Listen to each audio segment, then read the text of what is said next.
মহাসচিব মির্জা ফখরুল ইসলাম আলমগীর বলেছেন, একটি রাজনৈতিক দল ধর্মের নামে মুনাফেকি করছে।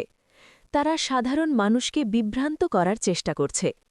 শুক্রবার ২৩ জানুয়ারি বিকালে ঠাকুরগাঁও সদর উপজেলার দেবীপুর ইউনিয়নের শোলটহরি কালেশ্বরগাঁও গুচ্ছগ্রামে নির্বাচনী জনসংযোগকালে তিনি একথা বলেন।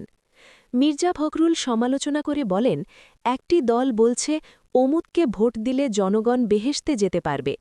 ভোট দিয়ে যদি বেহেশতে যাওয়া যেত তাহলে তো সবাই অনায়াসেই বেহেশতে চলে যেত।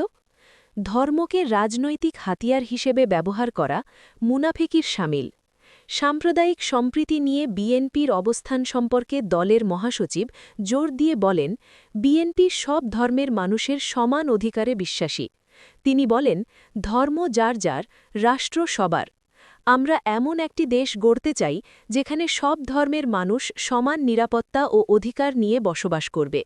জনসংযোগকালে মির্জা ফখরুলের সঙ্গে উপস্থিত ছিলেন জেলা বিএনপির সভাপতি বীর মুক্তিযোদ্ধা নূর করিম। এ সময় স্থানীয় পর্যায়ের অন্যান্য নেতা ও বিপুল সংখ্যক সমর্থক উপস্থিত ছিলেন।